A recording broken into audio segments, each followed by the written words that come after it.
All right, we are moving on now to CB-1.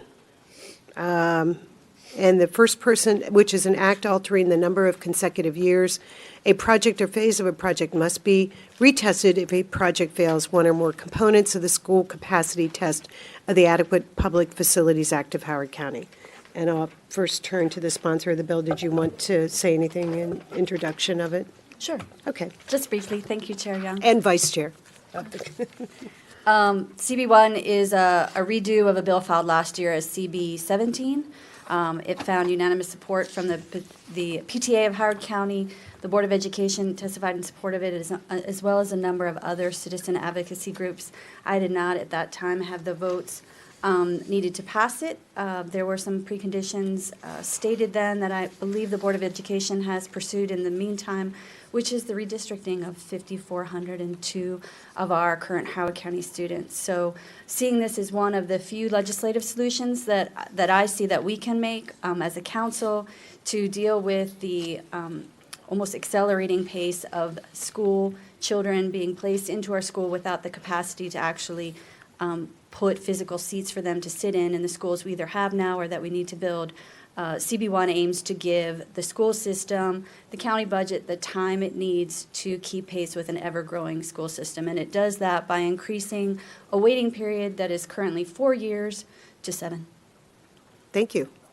It's a great introduction.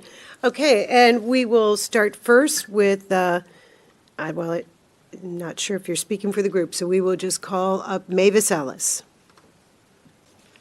Good evening, County Council members. I am Mavis Ellis, Chair of the Howard County Board of Education, speaking on behalf of the Board for County Bill 1, 2020, Amendments to Adequate Public Facilities Wait Period. The Howard County Public School System is the fastest growing school system in Maryland in terms of enrollment growth. The investment in capital infrastructure has not kept pace with projected enrollment growth.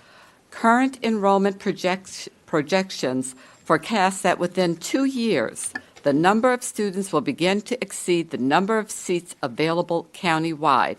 Specifically, the 2019 HCPSS feasibility study indicated the capacity utilization of all high schools will begin to exceed 110% beyond 2022 in 2022. Elementary schools by 2028, and middle schools follow suit beyond 2030. In school year 2020-2021, 15 schools will be above 110% capacity utilization. It is the understanding of the Board of Education of Howard County, the Board, that the purpose of the Adequate Public Facilities Ordinance, APFO, is to allow public facilities like the HCPSS sufficient time and financing to have commensurate capital infrastructure growth to meet projected population needs. The current 4-year APFO wait time has not been sufficient to enable the school system to plan, develop, finance, and build additional infrastructure. For this reason, the Board encourages the passage of CB-1 to extend the current APFO wait times.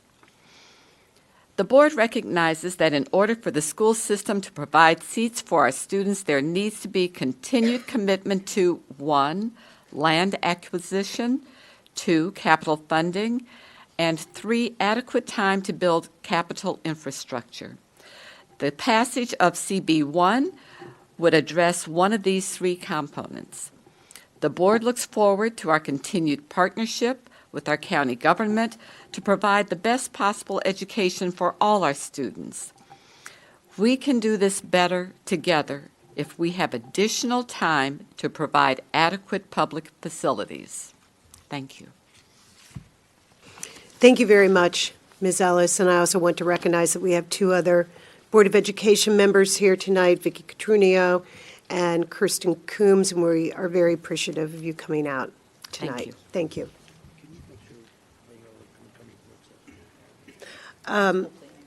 Yeah, And we might as well extend our invitation right now to have you come to the work session for any or all of you who would like to.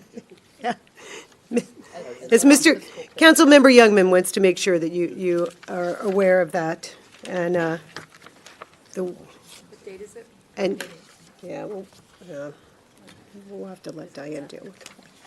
Okay. They're asking when it is, though. Well, I was just looking to see if we had it in the script. It's on February 6th. Thank you. Oh, no, that's our work session, never mind. I was like, wait, I thought it was a Monday. WS. It should be Monday, We have, the board has a work session on the 16th. the 27th Oh, yeah, at it is. 9:30. Yeah. Okay. Next up on CB-1 is Jennifer Grams.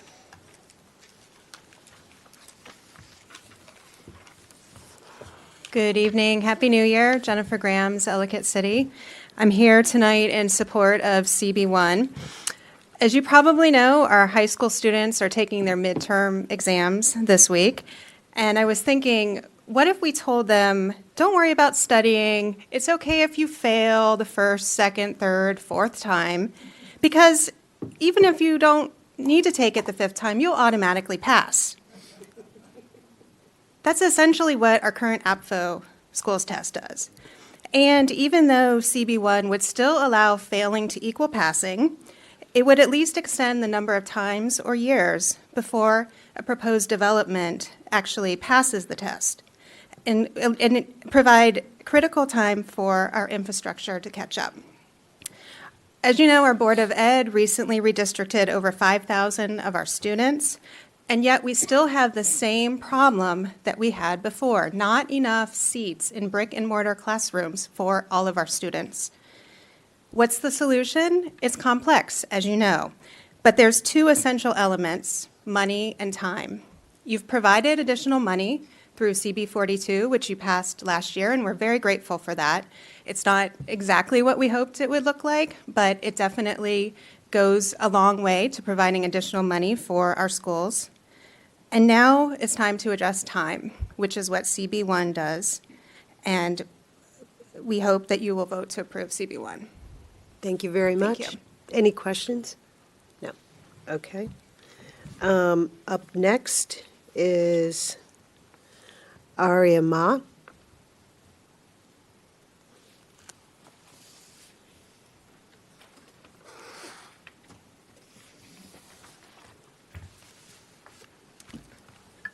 I will be speaking on two legislation states, so do I speak on both of them now, or do I speak on just CB-1?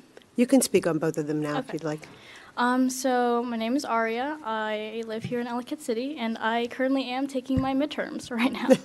Oh, you should have told us. We would have let you go first. So I remember back in fourth grade, many of my friends were moving across the street from Talbot Springs to Stevens Forest in the coming year. Confused and upset, I lost rare friendships and did not understand why. Now, 8 years later, as a junior at Centennial High, I have discovered redistricting to be a large controversy that not only upsets affected parents and students, but requires months of amicable discussion to find a viable solution between county executives who share different perspectives. The current law for the school capacity test states that if a development fails the test for 3 consecutive years, then on the 4th year, development is allowed to move forward in the approval process. CB-1-2020 changes the number of years from 4 to 7. Let me provide two scenarios. Scenario A describes a student who fails pre-calculus 1 3 consecutive years in a row, but is allowed to move on to calculus AB the following year. Scenario B describes a student who fails pre-calculus 1 3 consecutive years, but is given more time, more resources, and more help in understanding the basics of the course in order to master it before moving on to calculus AB. Scenario A negatively impacts the student's self-esteem, frustrates them to an inexplicable degree, and hurts their ability to understand complicated concepts when they have not understood the basics. It also reduces the capability to accomplish their future goals and set them up for failure. Scenario B provides more time, resources, and aid in order for the student to understand the basics, creating a strong foundation and support system for their future. Scenario A is the current law. Scenario B is CB-1.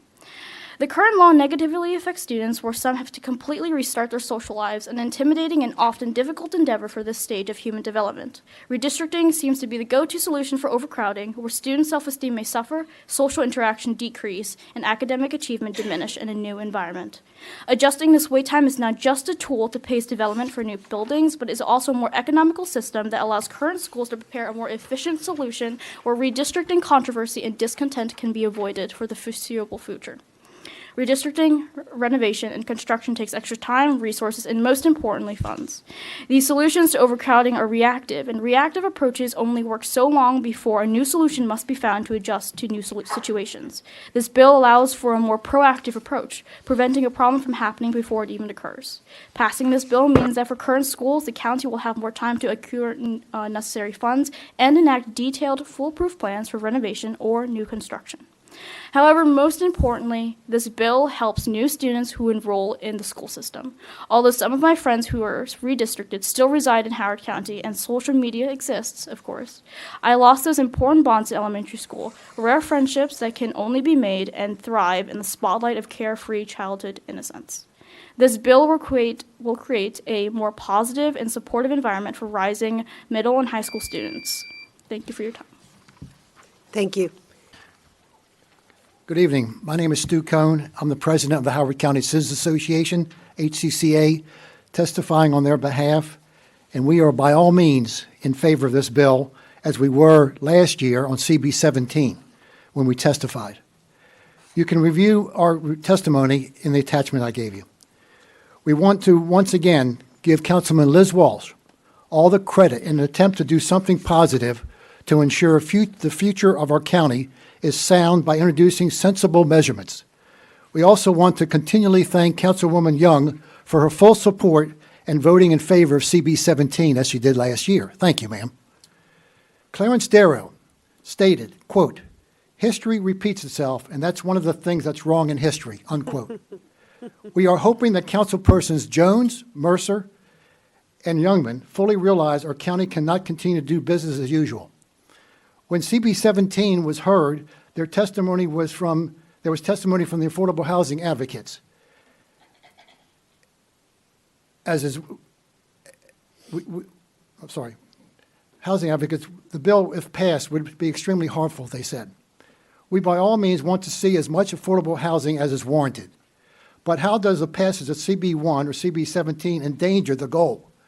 The affordable housing, Howard County Housing Affordability Coalition testified on CB-17 and stated that this proposed legislation also presents the potential unintended consequence of curtailing development, MIHUs. This program is the primary vehicle for ensuring equitable distribution of affordable units throughout the county. The real impediment, folks, is that the county permits the developers to pay their way out by the fee and lieu method to override the ability to really have affordable housing.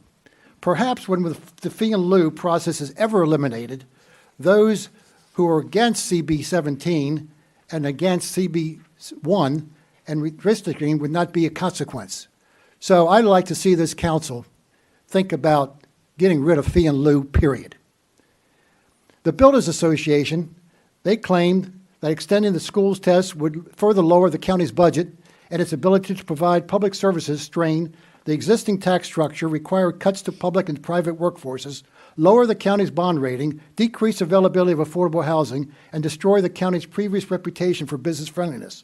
They also stated CB-17 proposes to extend the length of time during which projects must wait for school capacity in Howard County, which flies in the face of the report and is a direct contradiction to the county's best interests.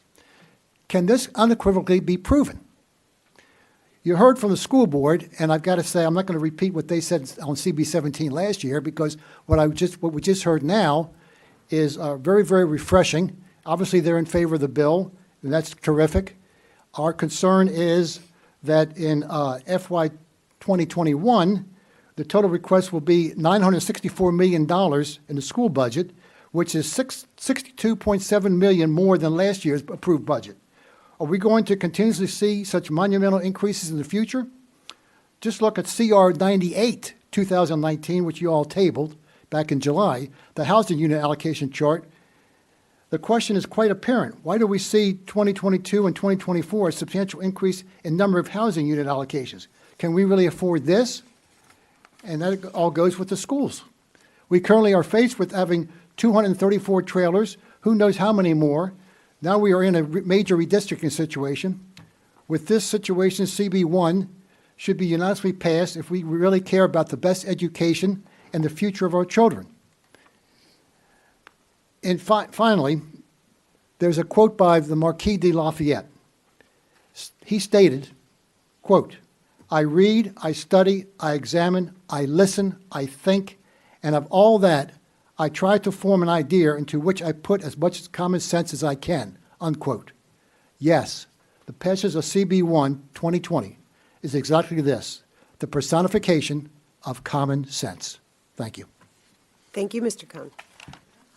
Questions? Okay. Ms. Markovitz?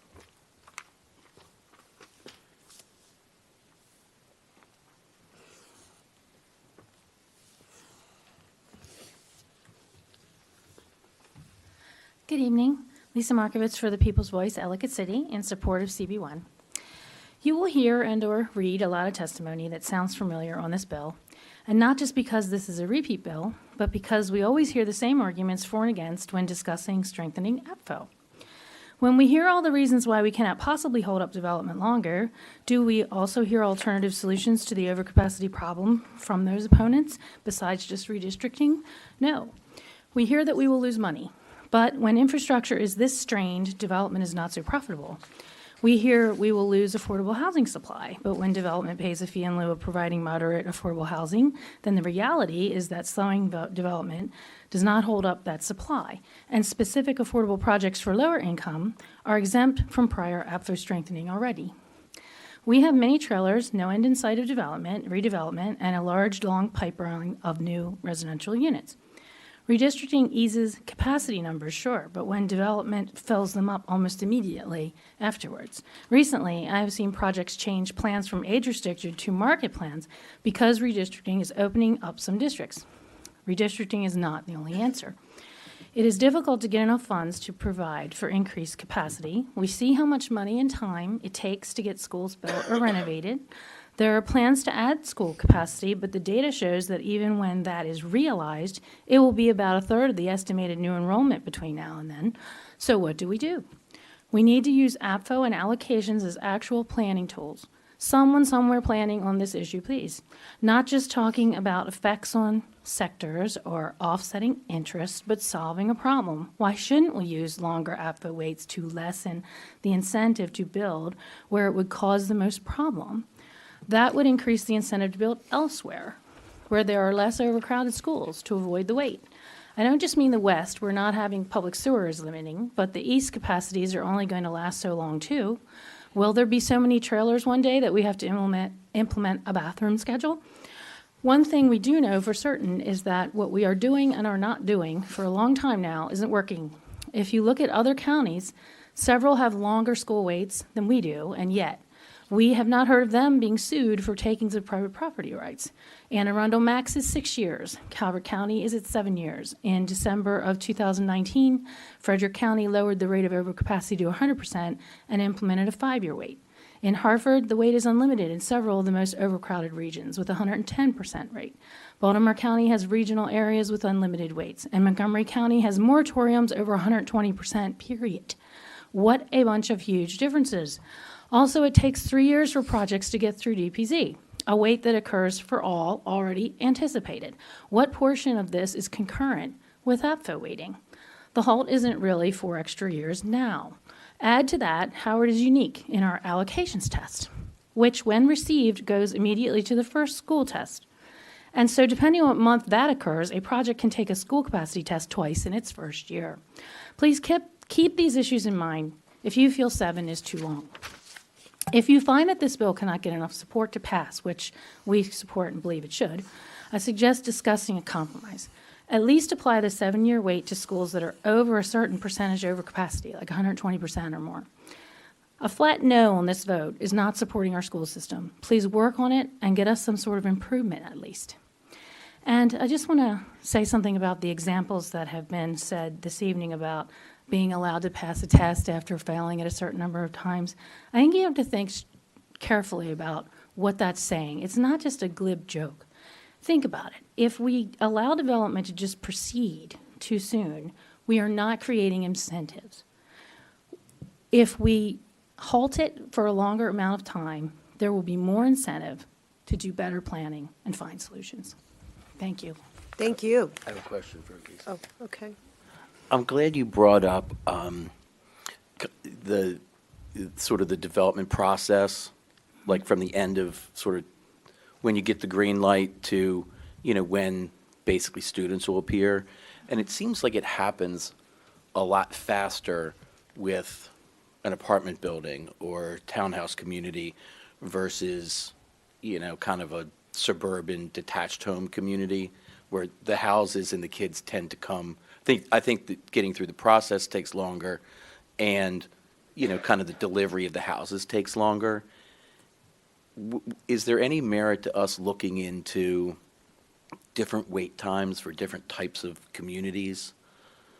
If you can get some good data. Or different types of projects. Like real data and reality of how many kids are coming from various places, and you see that there are types of housing that are definitely bringing more students, then it makes sense that you need more time to prepare for more students. And well, I think we've even talked about this. It's the number of students, and it's also, again, in like, let's say an apartment building versus a 80 single-family detached development, they come faster. That building goes up, there's apartments lease up, you're leasing up a few apartments a week. And that seems to be one of the things that has, kind of caught us by surprise a little bit, because it wasn't really the type of product that Howard County built a lot until the last 10 years.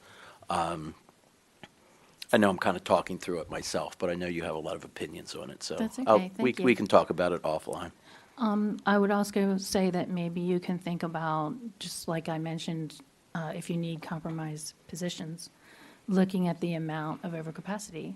I mean, on the Apfo Task Force, one of the things I talked about wishing we could do when we couldn't find a consensus for so long was to look at different capacity levels and different wait times, and not have just everything over be the same, and that Right. is this much over, is that much over. The ones that are the absolute most over should maybe have the most time.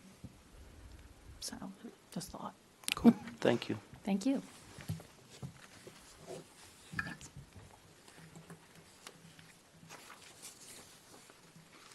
Thank you. Up next is Meg Ricks.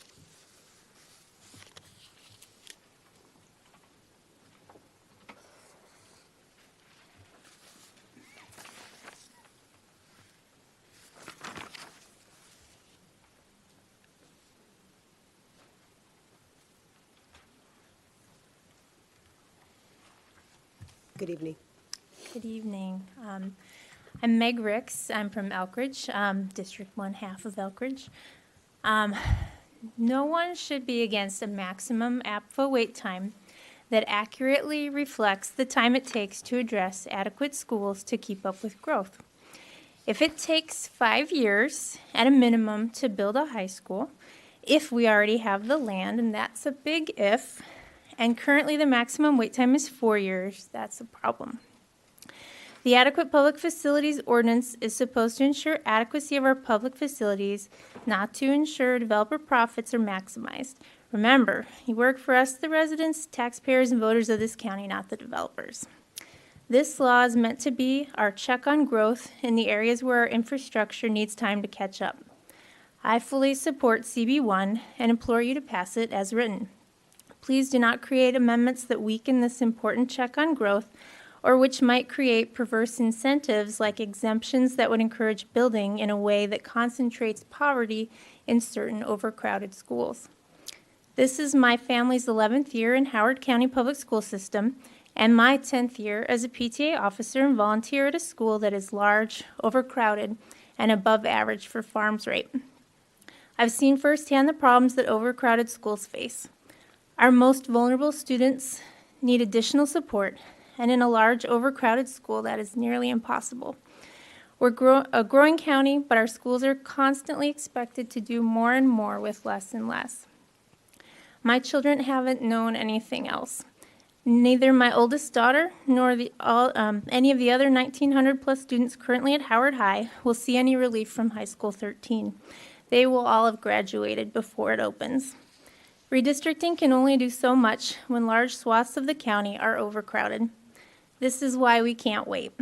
High School 14 will be necessary long before it's anything more than an empty promise. We are headed towards being over capacity system-wide at all levels. We've got some catching up to do. The developers will find a way to continue their profitable business, building in areas that aren't constrained. Growth will continue, hopefully, in a more balanced way. In the long run, maintaining the quality of life in Howard County and our commitment to investing in excellent schools for all of Howard County children will benefit us, even the developers, or will benefit all of us, even the developers. Thank you, Councilmember Walsh, for your work on this bill, and thank you all for your time and attention. Thank you. Up next is Tanya Tiffany, then Brent Lovelace, who will be speaking on behalf of PTAC, and Ian Moeller-Knudsen.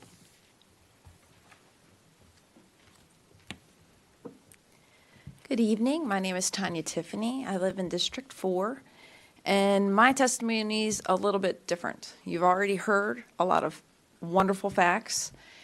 I just want to thank you. I want to thank you for tackling the neglect and the problems from councils before you. Last year, you started making wonderful progress. I see CB-1 as continuing progress to really help our kids. It's not going to be a quick fix. For decades, overdevelopment has been allowed without enough money coming in from those developments. So this is a long-term game that we're in.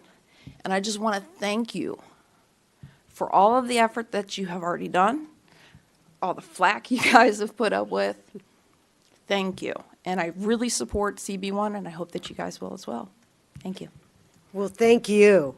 How refreshing to have a member of the public come up and thank all of us for a great last year. It's only January. Okay, but can you come back every month?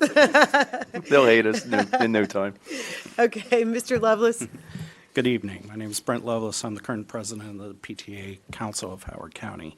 Our delegates have voted on this position in the past and have full support of this concept, which includes literally all the schools in Howard County except for one rogue one we're bringing in under the wire.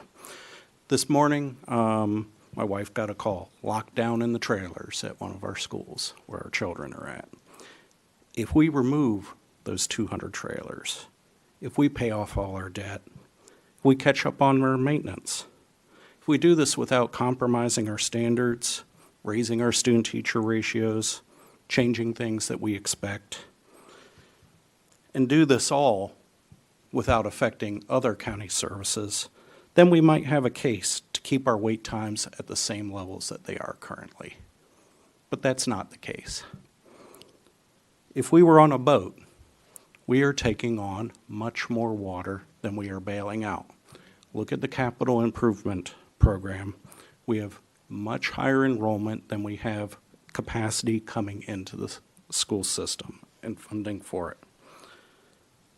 I am very pleased to hear in work sessions that we're discussing more complex topics interrelated to this, such as commercial residential mixes. And the other day, discussions on affordable housing and how initiatives could be done without affecting the education environment for our children. House Bill 1 out at the state is promising a fair amount of matching money coming in to help us with this issue. We look forward to that. But we've also been reminded very recently that the state doesn't have enough resources to fully fund our projects if we were to bring them forward. We need to be cognizant of that. And because of that, we need to adjust what's within our power. A reminder, APFO is intended to keep keep our growth pace along with our infrastructure for adequate resources. Not just countywide, but also at the individual level, so that at every school, every child will be able to have a quality education. Thank you very much.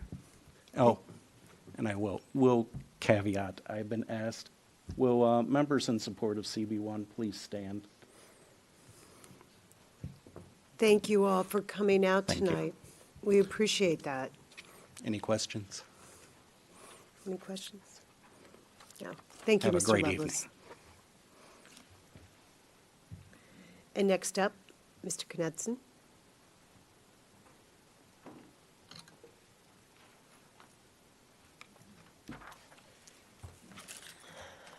Good evening.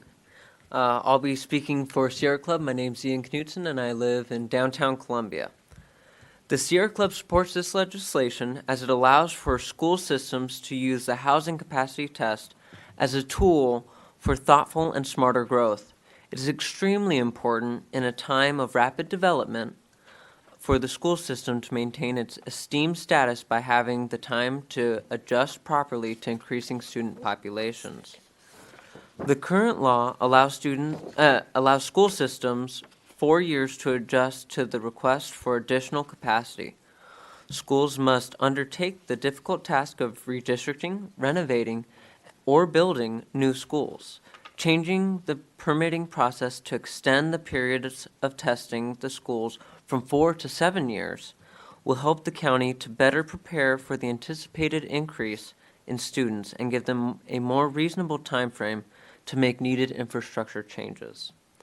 Allowing the schools additional time to give the school system a way to increase school capacity along with demand, to pace their development, and to realize and accrue necessary funds from the recent increase in impact fees. We know this can work as nearby counties have similar wait times already in place. Carroll and Anne Arundel County test for 6 years, and Calvert County tests for 7.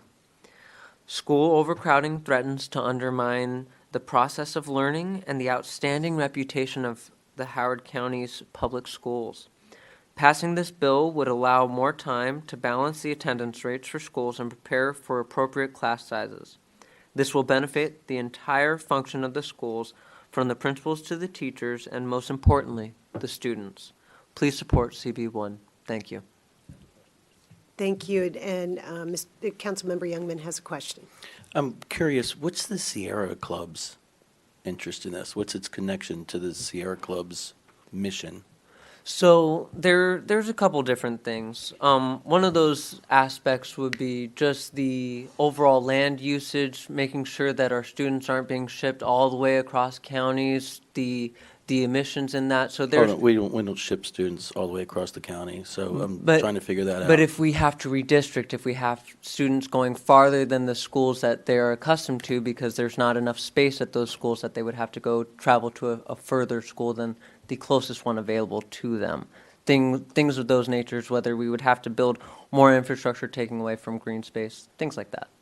Did you guys oppose the redistricting plan that the Board of Ed just passed? I can't speak to that. I don't know off the top of my head. Okay. Thanks. Perfect. Thank you. All right. The last three we have speaking on this bill are Joel Hurwitz, Carolyn Parsa, and Angelica Bailey. So, Mr. Hurwitz, can you please come up? Thank you.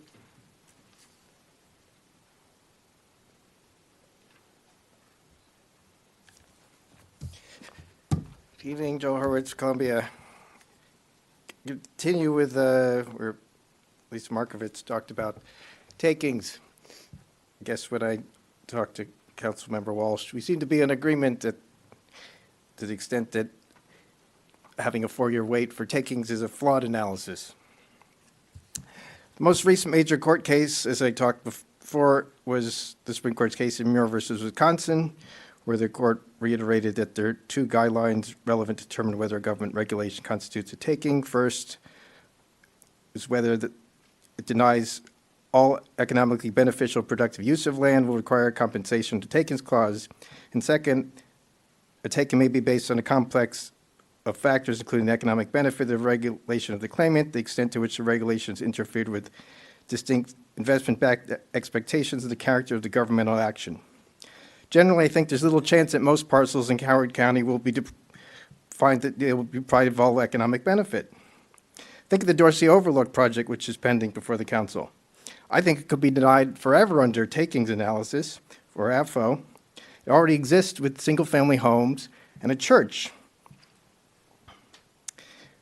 For a deemed approval for redevelopment of a village center is also not required because there's already a developed commercial property, or in the case of Harper's Choice, 10 residential units as well. In most residential districts, by right, you're allowed to have convents and monasteries for residential purposes, swimming pools, recreational facilities, government structures, facilities and uses, including public colleges and schools. Or in the RR district, for example, you have many accessory uses: a farm winery, solar collectors, blacksmith shop, machinery and farm and garden equipment repair and welding.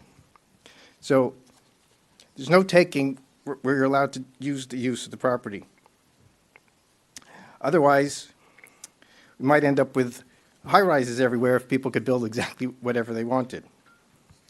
And in addition, a single-family home is allowed by right in an apartment district. So what I think is really needed is a way of crafting some of the regulations to downsize the regulations rather than necessarily having the deemed approval. And allow age-restricted housing without the density increase. Or, as I said, to allow one house rather than many.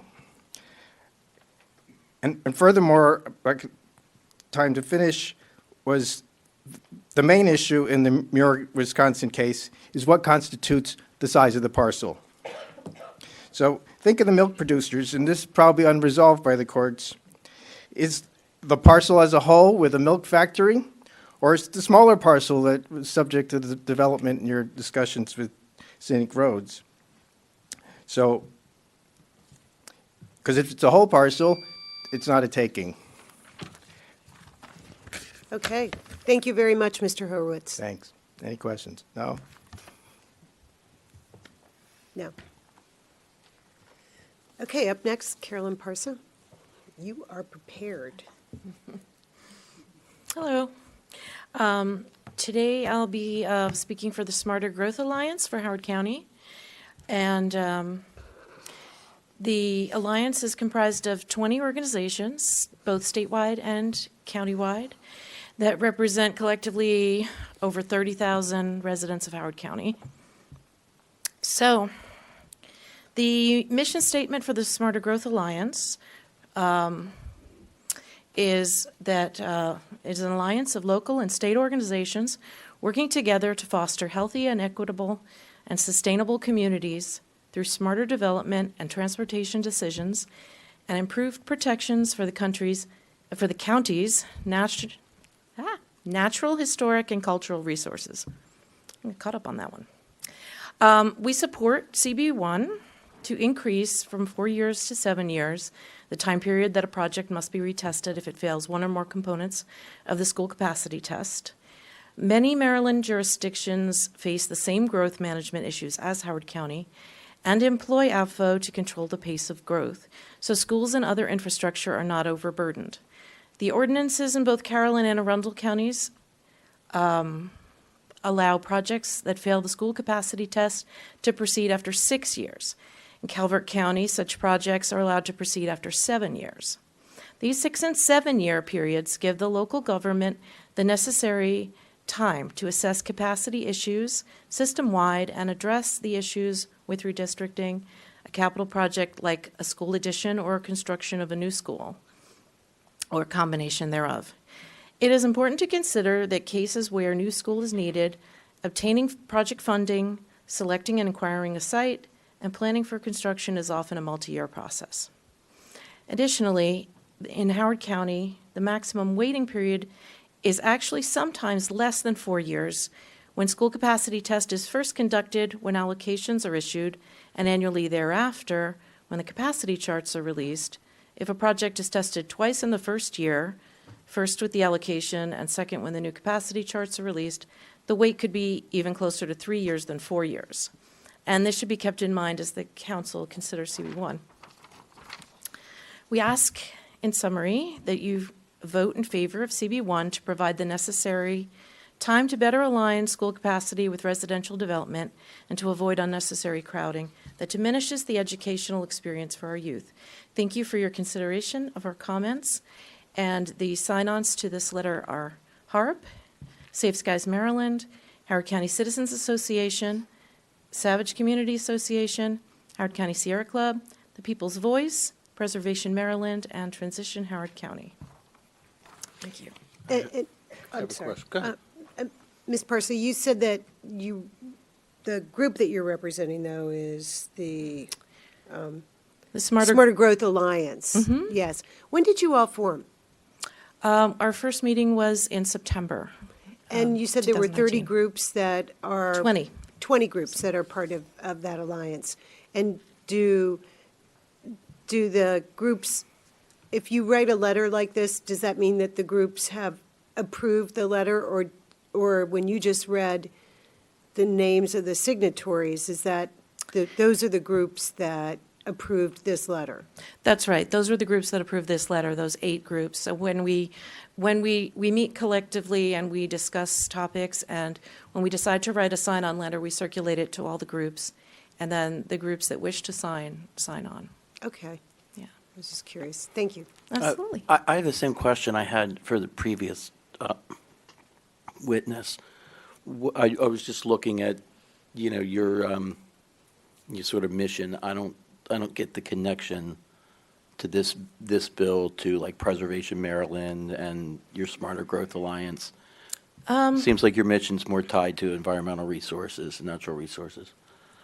Well, this is also tied to fostering a healthy community, equitable distribution of students. An overcrowded school is not providing the same educational experience as a properly sized school, a properly attended school.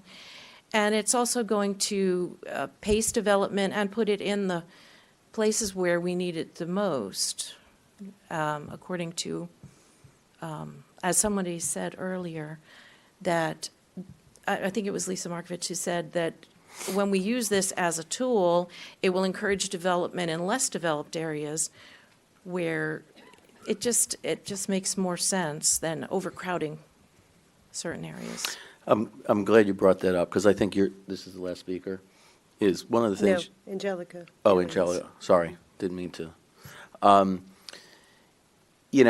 I think Lisa's exactly right. I think, you will move developers around, and I think a lot of people feel like, I don't care if something hurts the developer is just going to move down the street and do something else. The people that get hurt are the property owners. The people that have owned a property for 50 years, and they've paid the real estate taxes on it that's built all the schools we have and funded the school system we have and this building and everything else. And now that it's their turn to move to Florida or to move to Charlestown or whatever, now they can't sell. So I'm not saying that that's more important than having non-overcrowded schools. I just think it's a voice that it's a perspective that never gets a voice in this room. We're always willing to talk about developers, but we never really talk about that underlying property owner that now is stuck for 4 or 5 years. Now they might be stuck for 7 or 10 years. But if I may, I think it's really important to the property owner to make sure the schools are not overcrowded, because the overcrowded school system is going to start bringing the quality of education down, the reputation of Howard County schools down, and in that way, everybody loses a little bit of property value when people don't want to come to Howard County because of the schools. That then circles back to our obligation and the Board of Ed's obligation, and to an extent even the state's obligation, to provide an environment where that property owner, that longtime generational property owner, doesn't get stuck. Yeah, so it's an opportunity. And what's happened over the last 10 years is a county council and a board of education and a previous superintendent just stopped what they were supposed to be doing and have landed us in this spot. And now we're going to look to the folks that have been paying the bills for an awful long time and say, sorry, but you can't sell, you can't retire, you can't move. Mr. Youngman, did you have a question? I think that's all. Okay. Thank you, Madam Chair. Thank you. Thank you. Way to go, thanks. Did you have, Sorry, Ms. Parsa, sorry. Sorry, I just have a quick question. Sure. It's the Howard County Smarter Growth Alliance, but the address is in Baltimore, in Charles Village? So the Smarter Growth Alliance is somewhat housed under Preservation Maryland. Okay. And I use their address. Okay. I wasn't sure which to use. That's fine, I just was like, I had a question, and I thought it's a good time to ask it, so. Okay. Thank you. Thank you. Ms. Bailey? Where are you? You're hiding over there. I'm trying to stay warm. Well, that's not easy to do in this room. Actually, it's As we warmer in here all than it usually recognize, yes. Although I do have to applaud you, Chair. It is warmer in here than it has been in years past. So I don't know if that's your doing. Thank you. No, but I I have can't. noticed. I think we have to thank our council administrator she has been very much on this issue since the day that she was hired. So we are very grateful to her. I thank you. Yes. Yes. I think this is the first time I've ever been in this room and taken my coat off, including in the summer. So thank you. Yes. All right, well, we'll keep it brief. I know we're all eager that it may be a short night tonight. Angelica Bailey on behalf of the Maryland Building Industry Association. You know us too. We've all been here far too many times. Not that I don't enjoy seeing you all, and Happy New Year to everybody. Thank you. So we're here testifying against CB-1. I'm sure that's no surprise. From our perspective, the bill seems preemptive. It seems fiscally irresponsible. Redistricting just passed. We don't yet know the full impact. We don't have the final open or close chart, and the final capacity won't be adopted until the summer, is my understanding. So we don't really even know if there is a problem yet or what the best way to address it will be if there is, in fact, an issue. So this seems preemptive and unwise. We also know the county can't afford to slow development further, as I've said before. The county can't even afford the changes it's already made, and that isn't developer speculation. The Urban Analytics Spending and Affordability Report that came out last year showed how 2018 AFO legislation will have negative financial impacts on the county and county services. And we were told during the school facility surcharge that the county needed every last dollar. The board can't build new infrastructure if the county doesn't have the resources, which partially comes from developer fees. And how much more would this extension cost? I also heard some discussion about comparison to other counties, but I do want to caution the council in making those comparisons. A lot of those policies and the way that different counties do things and the way that AFO is applied in different counties is very much apples and oranges. And a lot of counties have different personalities and different priorities. No offense to our neighbors, but other counties don't always have the answer either. Carroll County, for example, their budget last year was much, much thinner and tighter than the year before, partially because property taxes brought in less than they anticipated. So that is something to keep in mind when we're talking about AFO and other counties. And AFO was not designed to be a growth management tool. It was just supposed to make sure public infrastructure can accommodate new projects. And thank you to Councilman Youngman for raising the point that this affects individual property owners, not just builders and developers. The council just passed 3 major bills that will significantly slow development and make things more expensive for our industry, for home buyers, and for the county itself. Honestly, our industry can't take much more, and I don't think the county can either. So thank you, and I'm happy to answer any questions. Thank you. I have a question. When it gets more expensive for your industry, whether it be the land developer or the builder of the homes or building or whatever, what happens to make that equation work? A lot of times the cost gets passed on to the home buyer, but a lot of times the cost goes into the sales price of the land itself when we're purchasing from the property owner. Yeah. All of it devalues property. Yes, exactly. Raw property in the county. Any other questions? Thank you. Thank you, Ms. Bailey. We appreciate you coming out again. Okay, we are now going to go to